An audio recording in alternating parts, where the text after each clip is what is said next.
Hi folks, this is Max from highonandroid.com, where we get so high on Android every day we just get high all day long. Anyway, I've got a review or a battle out between my Galaxy S2, which is running Resurrection ICS ROM. It's using stock kernel running at 1.2 gigahertz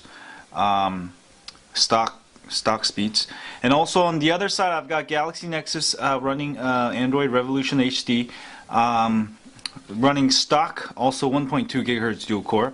So this will be a fair test without any overclocking. We're gonna run Quadrant here, and we'll see which one is faster. So let's do it. Ready, go. So both are running ICS, so it's a fair test. And also they're both 1.2 gigahertz. This one is running Exynos, or Synos, I'll just call it Synos processor, the Samsung processor, which I've said 1,000 times is much better than the TI map on the Galaxy Nexus. Even though the TI map is pretty good, I would say on the graphics side the Samsung is much better. And you see that, and the I/O, file I/O is much faster. This is based on extension 4. And I'm not sure, I think this is not extension 4. That's why the I/O is taking way too much there. You can see the frames per second. Really take a notice at the frames per second. That will kind of tell you the graphics performance, kind of. So, this is exciting. We'll see who wins. I still feel like the Galaxy S2 is better in terms of CPU and performance and graphics. Even though the Galaxy Nexus does have higher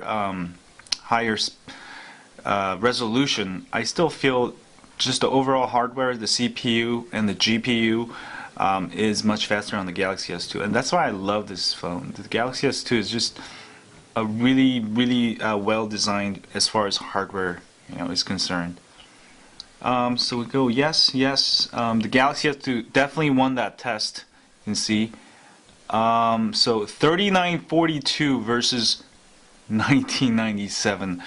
As you can see, the Galaxy S2 is much faster. You can also look at the different numbers. Let's see.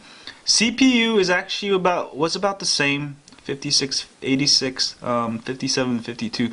So the Galaxy Nexus actually won in the CPU department. Memory 3745, 1792. Memory is much faster on the Galaxy S2. I/O 7680 versus 1026. So the file system is much faster also on the Galaxy S2. 2D graphics 590 versus 184. 2D graphics S2 wins. 3D 2008 versus 1233.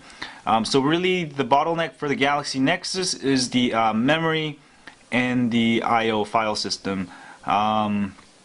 So that's the test. Galaxy S2 wins. Of course, the Galaxy Nexus is still a great phone.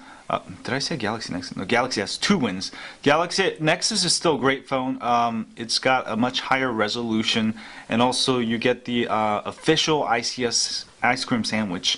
But my Galaxy S2 actually has flawless ICS with the Resurrection ICS ROM. It's, Oh, actually, let's kind of look at how fast these things pop up. Boop. Let's do that. Home button. So the Galaxy Nexus is a little bit smoother, maybe. I'm trying to press it at the same time. Let's load up browser real quick. Ooh, look at that. And this is on the S2 is actually on HSDPA, while this is on my Wi-Fi. It's much slower. Let's do that again. And I've got custom ROM running, so I got more features here. Anyway, that was a battle out for the Quadrant. I can run Antutu also, but the results are going to be very similar. So that's it. Oh, maybe I'll do another video soon with Antutu. But the Galaxy S2 is definitely much faster. Great phone. Still a great phone. I don't really mind the resolution that much. So anyway, don't forget to hit that like button, hit the subscribe button if you're on YouTube, and also you can share it with your friends if they ask you which is better phone, dude. I still prefer the S2, and the Galaxy S2 is Galaxy Nexus is great, but just saying. Anyway, see y'all later. Don't forget to get high on Android, and I'm gonna go get more high on Android. See y'all later.